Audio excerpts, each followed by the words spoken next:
इस वीडियो को देखने के लिए नहीं बनाया गया, इसे पढ़ने के लिए भी नहीं बनाया गया है, यह सिर्फ सुनने के लिए है। इसलिए अभी अगर संभव हो तो अपने शरीर को थोड़ा ढीला छोड़ दीजिए। कोई विशेष मुद्रा बनाने की ज़रूरत नहीं, कोई साधना शुरू करने की ज़रूरत नहीं। बस इतना कि आप यहाँ हैं और सुन रहे हैं।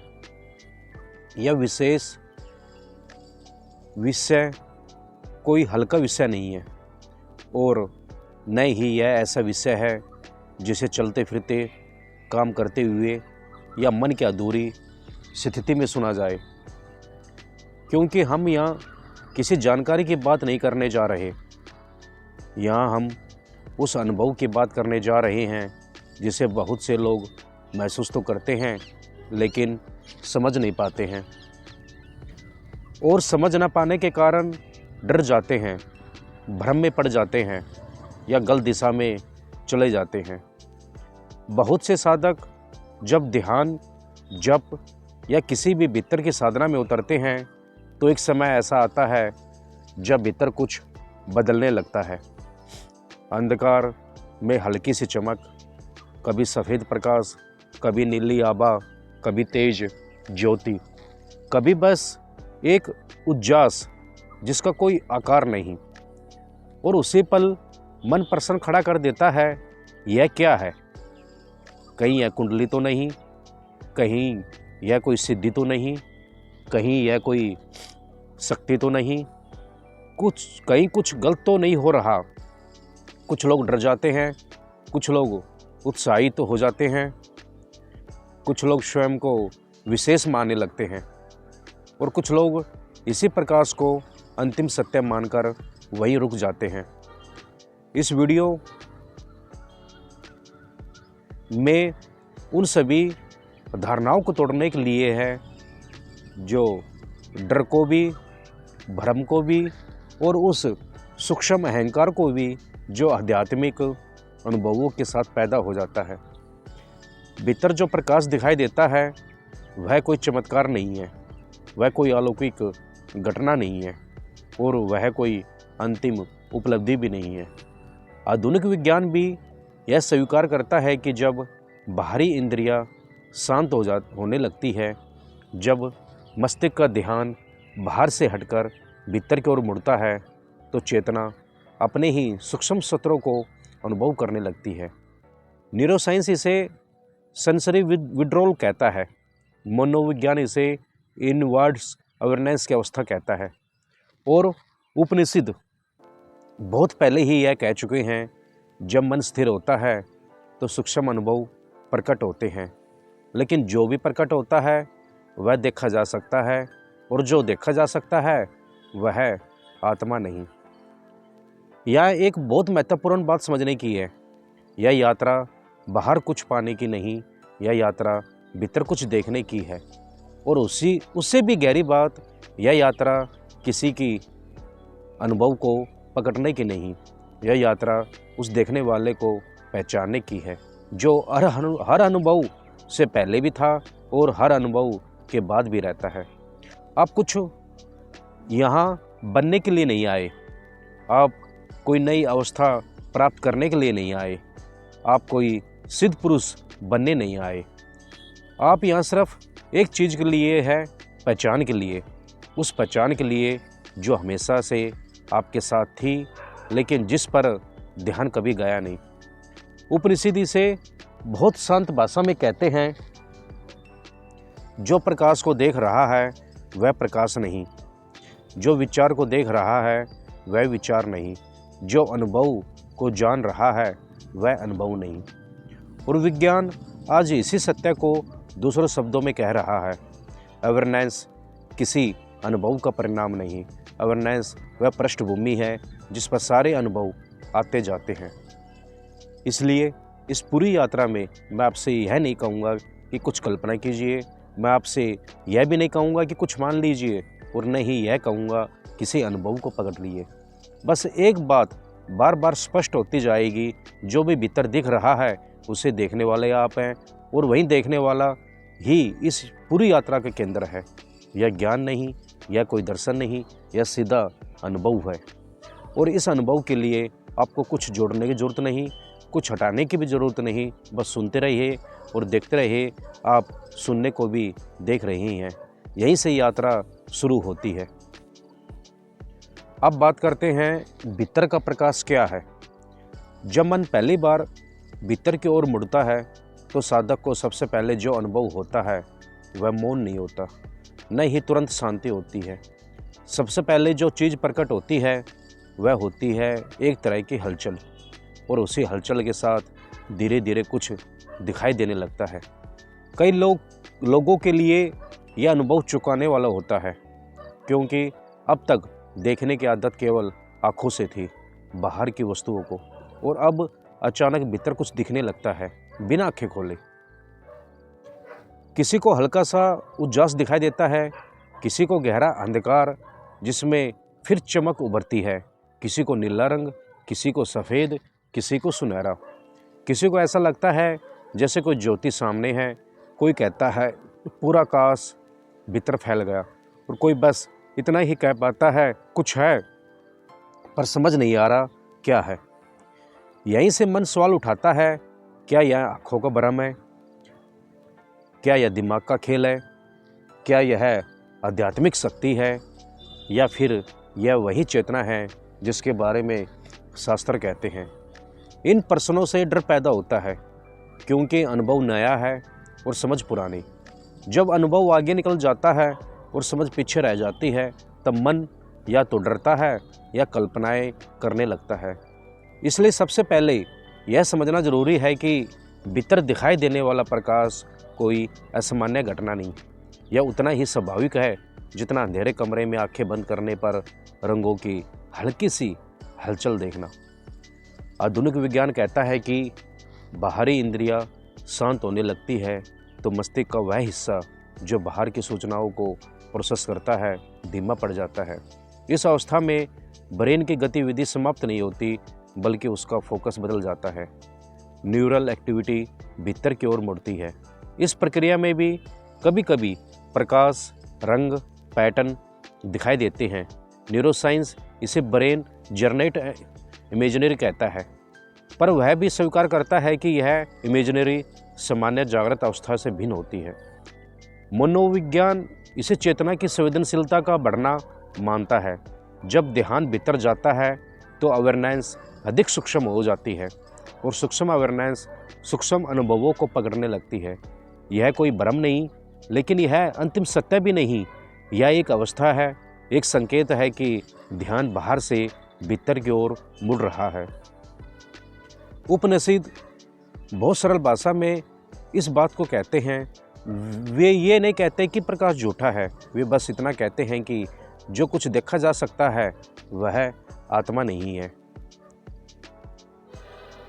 उपनिषद कहता है कि आत्मा न प्रकाश है, न अंधकार, न कोई दृश्य,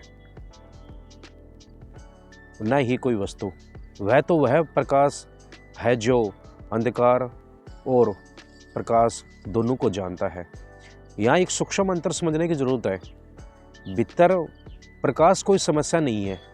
समस्या तब होती है जब साधक उसे पकड़ने लगता है, जब वह सोचने लगता है यही लक्ष्य है, यही अंतिम अवस्था है, तब ध्यान आगे नहीं बढ़ पाता, क्योंकि देखने वाला देखने में उलझ जाता है। बहुत से लोग कहते हैं मुझे ध्यान में प्रकाश दिखता है। बहुत कम लोग यह पूछते हैं जो इस प्रकाश को देख रहा है वह कौन है। यह प्रश्न ही असली द्वार है। वैज्ञानिक दृष्टि से देखें तो भीतर का प्रकाश एक तरह से ट्रांसलेशन है।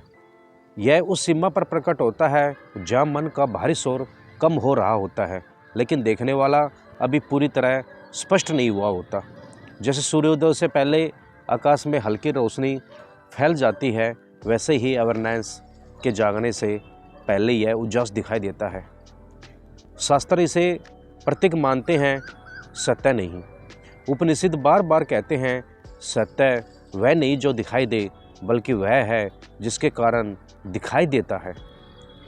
प्रकाश दिखाई दे रहा है, इसका अर्थ है कि देखने की क्षमता सक्रिय है, लेकिन देखने की क्षमता स्वयं प्रकाश नहीं है। यही कारण है कि एक ही प्रकाश अलग अलग लोगों को अलग अलग रूप में दिखाई देता है। किसी को रंग, किसी को ज्योति, किसी को बस उजास। अगर यह कोई स्थायी वस्तु होती तो सभी को एक जैसा दिखाई देती, पर ऐसा नहीं है, क्योंकि यह अनुभव मन और चेतना के संयोग से उत्पन्न होता है। इसलिए न तो इसे डरने की ज़रूरत है, न ही इसे कोई विशेष मानने की ज़रूरत है। यह बस एक पड़ाव है, एक संकेत है कि साधना सही दिशा में जा रही है, पर अभी मंजिल नहीं आई। सबसे महत्वपूर्ण बात यह है कि भीतर का प्रकाश आपको नहीं बदलता, जो बदलता है वह अनुभव, और जो अनुभव को बदलते हुए देख रहा है वही स्थिर है, वही असली विषय। जब यह समझ धीरे धीरे भीतर उतरने लगती है, तब साधक का ध्यान प्रकाश से हटकर देखने वाले की ओर मुड़ने लगता है, और यहीं से अगली गहराई खुलती है, जहाँ प्रश्न यह नहीं रह जाता कि मुझे क्या दिख रहा है, बल्कि यह हो जाता है कि मैं कौन हूँ जो देख रहा है। यहीं से यात्रा आगे की ओर बढ़ती है। अब आगे की बात करते हैं देखने वाला और दिखाई देने वाले के बारे में। अब यहाँ से बात थोड़ी और गहरी होने लगती है, क्योंकि यहाँ एक ऐसा मोड़ आता है जहाँ साधक को पहली बार हल्का सा झटका लगता है। अब तक जो भीतर दिखाई दे रहा था उसे साधक कुछ न कुछ मान बैठा था। किसी ने उसे प्रकाश कहा, किसी ने ज्योति, किसी ने चेतना का दर्शन, किसी ने परम अनुभूति। लेकिन अब एक बहुत सरल, बहुत सीधा सत्य धीरे धीरे सामने आने लगता है। जो प्रकाश दिखाई दे रहा है वह देखा जा रहा है, और जो देख रहा है वह प्रकाश नहीं हो सकता। यह बात सुनने में साधारण लगती है, लेकिन जब यह भीतर उतरती है तो वर्षों की साधना, धारणाएं और लक्ष्य हिलने लगते हैं, क्योंकि अब तक साधक की पूरी यात्रा कुछ देखने पर टिकी हुई थी।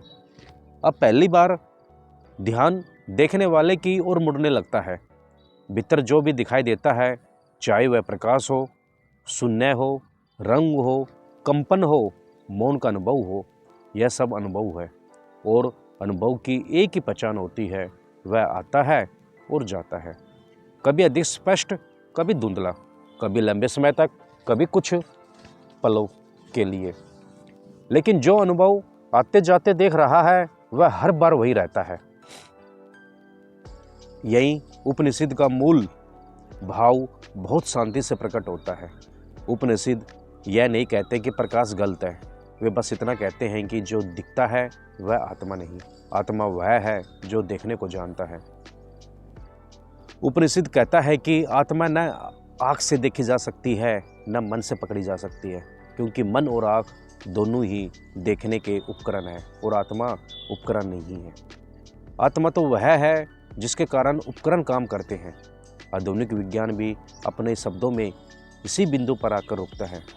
न्यूरोसाइंस बताता है कि मस्तिष्क में जो भी गतिविधि होती है, चाहे वह विचार हो, छवि हो, प्रकाश हो, वह सब न्यूरल पैटर्न है। पर उन पैटर्न को जानने की क्षमता स्वयं पैटर्न नहीं, अवेयरनेस किसी विशेष गतिविधि का नाम नहीं, वह यह स्थिति है जिसमें गतिविधियाँ जानी जाती है। मनोविज्ञान इसे ऑब्जर्व सेल्फ, नैरेटिव सेल्फ के भेद में समझाता है। नैरेटिव सेल्फ वह है जो अनुभव की कहानी बनाता है, मुझे यह दिखा, मुझे वह हुआ। ऑब्जर्व सेल्फ वह है जो बिना कहानी बनाए बस देखता रहता है, और जैसे जैसे साधना गहरी होती है, नैरेटिव सेल्फ धीमी पड़ने लगती है और ऑब्जर्व स्पष्ट होने लगता है। यही वह पल है जहाँ साधक पहली बार अनुभव करता है कि भीतर का प्रकाश भी उससे अलग है।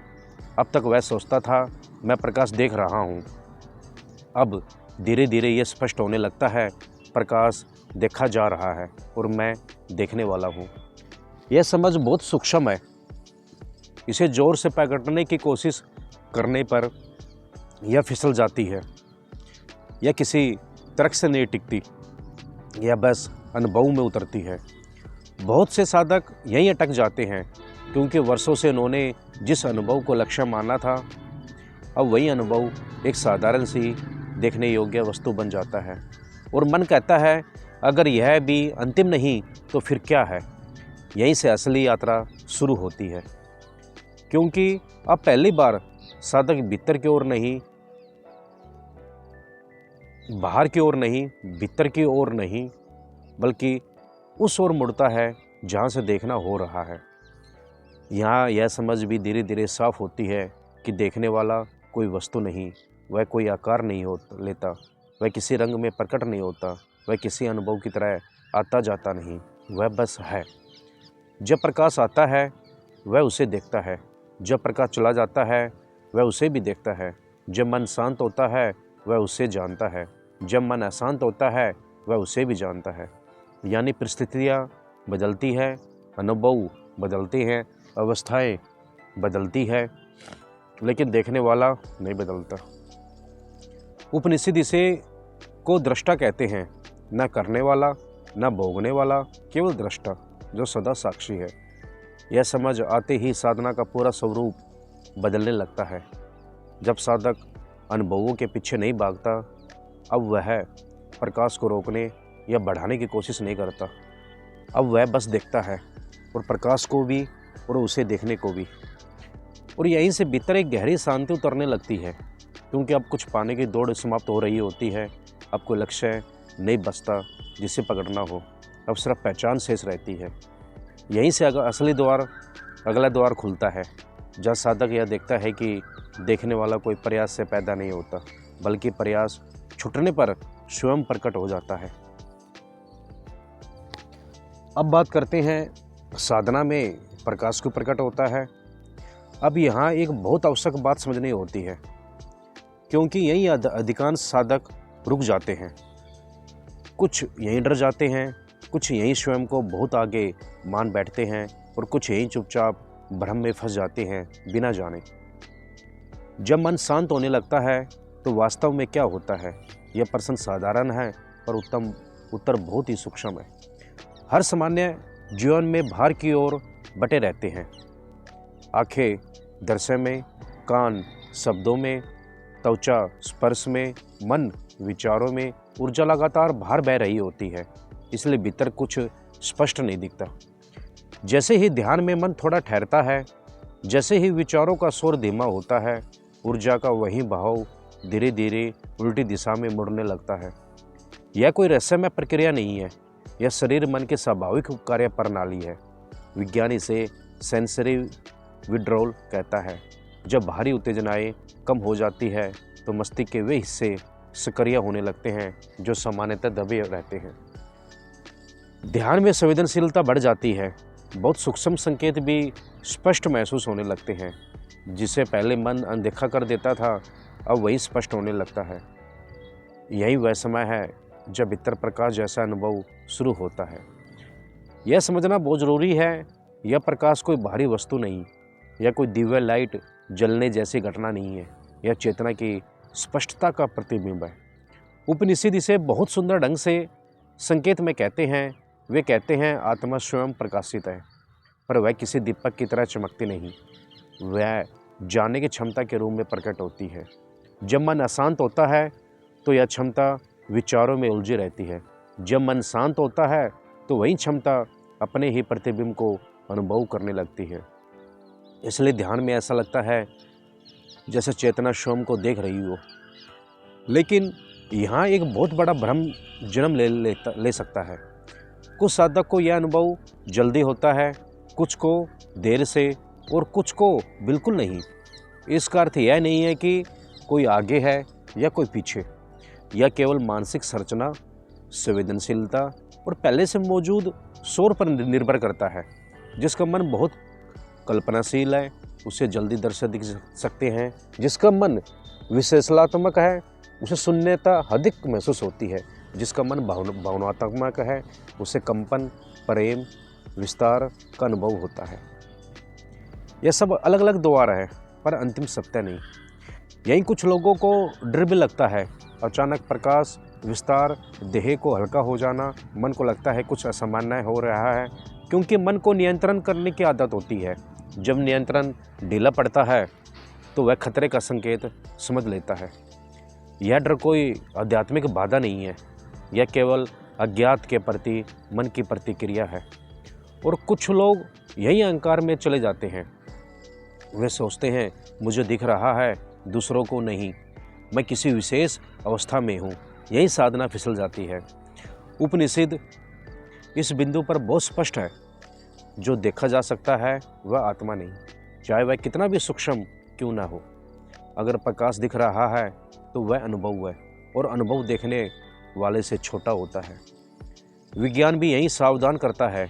न्यूरोसाइंस कहता है ध्यान में मस्तिष्क की कुछ तरंगें बदलती है, जिसे ल्यूमिनियस फिमोनिया अनुभव हो सकते हैं, पर अवेयरनेस स्वयं किसी तरंग का परिणाम नहीं है। इसलिए यह समझ जरूरी है कि प्रकाश का आना कोई उपलब्धि नहीं, न उसका आना लक्ष्य, न उसका चले जाना हानि, या तो केवल एक संकेत है कि मन का शोर कुछ कम हुआ है। यही कारण है कि कुछ साधक जीवन भर प्रकाश के पीछे भागते रहते हैं। वे सोचते हैं आज नहीं दिखा, ध्यान ठीक नहीं हुआ, आज दिखा, ध्यान सफल हो गया। यही साधना व्यापार बन जाती है, जबकि सत्य यह है कि प्रकाश आए या ना आए, देखने वाला वही रहता है। यह भाग साधक को यही ठहरना सिखाता है, न डर में, न गर्व में, न अपेक्षा में, बस स्पष्टता में। यहाँ साधक समझने लगता है कि प्रकाश एक चरण है, पर ठिकाना नहीं, और यहीं से अगली गहराई शुरू होती है, जहाँ देखने वाला स्वयं को भी पकड़ने की कोशिश छोड़ देता है। अब बात करते हैं प्रकाश से आगे क्या है। अब यहाँ एक बहुत नाजुक मोड़ आता है, और इस मोड़ को समझे बिना यात्रा आगे नहीं बढ़ती। जब भीतर प्रकाश दिखाई देने लगता है तो साधक को पहली बार लगता है अब कुछ मिल गया, मन को कोई आधार मिल गया, कोई अनुभव, कोई दृश्य, कोई चमक। लेकिन यही सबसे बड़ा खतरा भी छुपा होता है। अगर आप प्रकाश में अटक गए तो यात्रा वहीं रुक से जाती है, क्योंकि प्रकाश को भी देखा जा रहा है। यह बात बहुत धीरे धीरे समझ में आती है। पहले जो मन स्वीकार नहीं करता, क्योंकि वर्षों की साधना, जप, ध्यान, मानव उसी एक अनुभव पर टिक गई होती है। पर सत्य बहुत सरल है, जो भी दिखाई देता है वह बदलता है, और जो बदलता है वह स्थायी नहीं हो सकता। उपनिषद यहाँ बहुत सीधे इशारा करते हैं। वे कहते हैं जो देखा जा सकता है वह आत्मा नहीं, चाहे वह प्रकाश हो, चाहे शून्य, चाहे आनंद हो। अब प्रश्न उठता है, अगर प्रकाश भी नहीं तो फिर आगे क्या है? यही साधक पहली बार किसी वस्तु से खाली होता है। प्रकाश के पार कोई दर्शन नहीं, कोई रंग नहीं, कोई चमक नहीं। वहाँ एक अजीब सी शांति है, पर वह शांति भी महसूस की हुई नहीं होती। वह शून्यता है, लेकिन वह खालीपन नहीं है। वहाँ मौन है, लेकिन वह जड़ नहीं है। वहाँ कुछ दिखाई नहीं देता, पर आप होते हैं। यह समझ बहुत महत्वपूर्ण है, क्योंकि मन आदत से पूछता है, अगर कुछ नहीं दिख रहा तो मैं कहाँ हूँ? यही असली उत्तर छुपा है। आप वहीं हैं जहाँ कभी कोई दर्शन नहीं होता, जहाँ केवल उपस्थिति होती है। विज्ञान इसे अवेयरनेस विदाउट कंटेंट कहता है। जब मस्तिष्क में विचार, दृश्य, संवेदना सब धीमे पड़ जाते हैं, पर जागरूकता बनी रहती है। यह नींद नहीं, यह बेहोशी नहीं, यह वह अवस्था है जहाँ देखने के लिए कुछ नहीं, पर देखने वाला पूरी तरह मौजूद है। इसलिए कई साधक यहाँ डर जाते हैं, क्योंकि मन को कुछ पकड़ने की आदत होती है, और यहाँ पकड़ने को कुछ नहीं। कुछ लोग यहाँ कहते हैं मुझे कुछ नहीं दिख रहा, शायद ध्यान टूट गया, पर वास्तव में यह पहली बार ध्यान अपने शिखर पर होता है। असली साधना प्रकाश की देखने के लिए नहीं, असली साधना देखने वाले में टिकने की है। यह टिकना कोई प्रयास नहीं, या कोई अभ्यास नहीं, या कोई तकनीक नहीं, यह बस पहचान है। और जैसे आप जानते हैं कि आप मौजूद हैं, इसके लिए कोई प्रयास नहीं करते, ठीक वैसे ही यहाँ आप जानते हैं कि आप हैं, बिना किसी सहारे के। उपनिषद इसे साक्षी कहते हैं, जो स्वयं कुछ नहीं करता, पर सबका साक्षी है। यहाँ कोई अनुभव ऊंचा या नीचा नहीं, कोई अवस्था श्रेष्ठ या निम्न नहीं। प्रकाश आए तो ठीक है, ना आए तो भी ठीक है, क्योंकि अब आपका आधार किसी अनुभव पर नहीं, अपनी उपस्थिति पर टिक गया। यह साक्षी भाव की परिपक्वता है। यहाँ साधक नहीं रहता, केवल स्पष्टता रहती है। और यही वह बिंदु है जहाँ साधना धीरे धीरे जीवन बन जाती है। अब बात करते हैं जब हम गहरे साक्षी भाव को समझने लगते हैं, जब पहचान बदलती है तो हमें क्या अनुभव होने लगता है। अब यहाँ कोई नई साधना नहीं शुरू होती, यहाँ कोई नई अवस्था पाने की कोशिश भी नहीं रहती। यहाँ बस एक अद्भुत साधारण सी बात घट चुकी होती है, पहचान बदल गई होती है। पहले जीवन में जो कुछ भी घटता था वह मेरे साथ घटता हुआ लगता था। विचार आते थे तो लगता था कि मैं सोच रहा हूँ, डर आता था तो लगता था कि मैं डर गया, शरीर बीमार हुआ तो लगता था मैं बीमार हूँ। अब वही घटनाएं होती है, लेकिन उनके बीच एक हल्का सा फासला आ जाता है। विचार उठते हैं पर वे अब मैं नहीं लगते, भावनाएं आती हैं पर वे अब पहचान नहीं बनती। यह फासला कोई दूरी नहीं, यह कोई अलगाव नहीं, यह बस स्पष्टता है। उपनिषद इसे बहुत सरल शब्दों में कहते हैं, आत्मा को जानकर मनुष्य दुखों से मुक्त होता है। यह मुक्त होना घटनाओं से मुक्त होना नहीं है। जीवन चलता रहता है, शरीर बूढ़ा होता है, काम, संबंध, जिम्मेदारियां सब रहते हैं, पर अब दुख को पकड़ने वाला कोई नहीं बचता। डर क्यों कम हो जाता है, यह बात अब समझ में आने लगती है। डर हमेशा भविष्य में जुड़ा होता है और भविष्य हमेशा मैं की कहानी से बनता है। जब मैं की कहानी हल्की पड़ने लगती है तो डर का आधार भी ढीला हो जाता है। मृत्यु का भय भी धीरे धीरे पिघलने लगता है, पर मृत्यु का मतलब था मैं खत्म हो जाऊंगा। अब मृत्यु एक घटना बन जाती है जो शरीर और कहानी से जुड़ी है। देखने वाला कभी पैदा नहीं हुआ था, इसलिए उसके लिए खत्म होने का प्रश्न भी नहीं उठता। यह कोई तर्क नहीं होता, यह कोई दिलासा नहीं होता, यह एक शांत सी स्पष्टता होती है जो भीतर बैठ जाती है। विज्ञान इसे भी अपने शब्दों में देखता है, जब व्यक्ति अपनी पहचान सिर्फ मन शरीर से नहीं जोड़ता तो एमगडाला की प्रतिक्रिया बदल जाती है। डर, तनाव, खतरे की अनुभूति उतनी तीव्र नहीं रहती। यही कारण है कि ध्यान और साक्षी भाव से जुड़े लोगों में स्ट्रेस रिस्पॉन्स अपने आप हल्का होने लगता है। अहंकार क्यों हल्का हो जाता है? क्योंकि अहंकार को अब खुद को साबित करने की जरूरत नहीं रहती। पहले हर बात में मेरे इर्द गिर्द घूमती थी, मेरी इज्जत, मेरा अपमान, मेरी सफलता, मेरी असफलता। और वही बातें होती है पर उनमें चिपकाव नहीं रहता।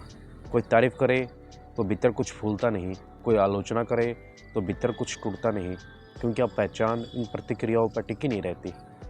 शांति इसलिए स्वाभाविक हो जाती है क्योंकि उसे बनाए रखने का प्रयास नहीं करना पड़ता। पहले शांति एक लक्ष्य थी, अब शांति पृष्ठभूमि बन जाती है। मन कभी शांत होता है, कभी अशांत, पर आप मन नहीं रह जाते। यही सबसे बड़ा परिवर्तन है। जीवन में यह समझ धीरे धीरे हर जगह उतरने लगती है। संबंधों में कम अपेक्षा होती है पर अधिक करुणा होती है। काम में कम तनाव होता है पर अधिक स्पष्टता होती है। गलतियां होती है पर अपराध बोध नहीं बनता। सफलता आती है पर घमंड नहीं बनता। यह कोई आदर्श जीवन नहीं है, यह कोई सिद्ध पुरुष की छवि नहीं है। यह बहुत साधारण जीवन होता है, बोझ कम हो जाता है। उपनिषद इसे को कहते हैं स्थित प्रज्ञ, जहाँ व्यक्ति भीतर से स्थिर है, भले बाहर सब बदल रहा हो। और सबसे महत्वपूर्ण बात, यह कोई अंत नहीं, यह कोई घोषणा नहीं कि अब सब पूरा हो गया। यह बस एक स्थिर शुरुआत है। अब साधना जीवन के खिलाफ नहीं होती, जीवन ही साधना बन जाता है। अब आपको कुछ बनना नहीं है, अब आपको कुछ पाना नहीं है, पर आप वही हैं जो हमेशा से दिख रहा था। और यही समझ बिना किसी शोर के धीरे धीरे जीवन को हल्का, साफ और सच्चा बना देती है। अब इसके बाद अब यहाँ कुछ समझाने के लिए नहीं बचता। जो कहा जाना था वह कहा जा चुका है, और जो नहीं कहा जा सकता वह शायद अब अपने आप स्पष्ट होने लगा है। इस पूरी यात्रा में भीतर बहुत कुछ दिखाई दिया होगा, कभी प्रकाश, कभी अंधकार, कभी शांति, कभी हलचल, कभी ऐसा लगा होगा कि कुछ विशेष घट रहा है और कभी ऐसा कि कुछ भी नहीं हो रहा। पर अगर आप ध्यान से देखें तो एक बात कभी नहीं बदली। जो भी भीतर प्रकट हुआ वह आता रहा और जाता रहा। प्रकाश आया, कुछ समय ठहरा, फिर बदल गया। शून्य का अनुभव आया, वह भी एक अवस्था बनकर आया और फिर उसका रंग भी बदला। भावनाएं उठी, गहरी शांति भी आई, डर भी आया, विश्वास भी आया। सब कुछ दिखाई देता रहा, पर जो दिखता रहा वह कभी बदला नहीं। यहीं पर यह स्पष्ट होता है कि सत्य किसी अनुभव का नाम नहीं। सत्य वह है जो ध्यान में दिखाई दे, सत्य वह है जो साधना में प्रकट हो, सत्य वह है जिसके सामने यह सब प्रकट होता है। उपनिषद इसे बहुत सीधा कहते हैं, जो देखा जा सकता है वह तुम नहीं हो, जो देखने में स्थिर है वही तुम हो। यह देखने वाला कभी पैदा नहीं हुआ, यह किसी अभ्यास से बना नहीं, यह किसी साधना का परिणाम नहीं। यह पहले भी था जब आप यह सब नहीं जानते थे, और यह तब भी रहेगा जब यह सारी समझ भी शांत हो जाएगी। यही कारण है कि इसे पकड़ने की जरूरत नहीं होती। जिसे पकड़ना पड़े वह सत्य नहीं हो सकता, जिसे बनाए रखना पड़े वह शाश्वत नहीं हो सकता। आपको कुछ साबित नहीं करना, आपको किसी अनुभव को बचा कर नहीं रखना। प्रकाश जाए या रहे, उसमें कुछ बदलता नहीं, उससे कुछ नहीं बदलता। शांति रहे या हलचल हो, उससे कुछ घटता नहीं, क्योंकि आप इन दोनों से पहले से हैं। यहीं पर एक बहुत गहरी विश्रांति आती है, जब साधक बनने का बोझ नहीं रहता, जब मंजिल पर पहुंचने की जल्दी नहीं रहती, बस अब जीवन होता है। सांस चलती है, शरीर चलता है, मन कभी सोचता है, कभी शांत रहता है, और इनके बीच एक मौन सी उपस्थिति बनी रहती है। यह मौन कोई खालीपन नहीं, यह पूर्णता है। यह वह जगह है जहाँ कुछ जोड़ने की जरूरत नहीं पड़ती, जहाँ कुछ छोड़ने की भी जरूरत नहीं पड़ती, जहाँ जीवन जैसा है वैसा ही पर्याप्त लगता है। अगर कभी फिर से प्रकाश दिखे तो उसे आने दीजिए, अगर कभी कुछ भी ना दिखे तो उससे भी परेशान ना हो, क्योंकि अब आप जानते हैं प्रकाश सत्य नहीं, अनुभव सत्य नहीं है, अवस्था सत्य नहीं है। जो इन सबको देख रहा है वही सत्य है और वही आप है। यह कोई निष्कर्ष नहीं है, यह कोई अंत नहीं है, यह बस पहचान का मौन है। जहाँ शब्द रुक सकते हैं, यहाँ सुनना भी धीरे धीरे रुक सकता है, पर कुछ कहने की जरूरत नहीं, बस जो है उसे होने दे।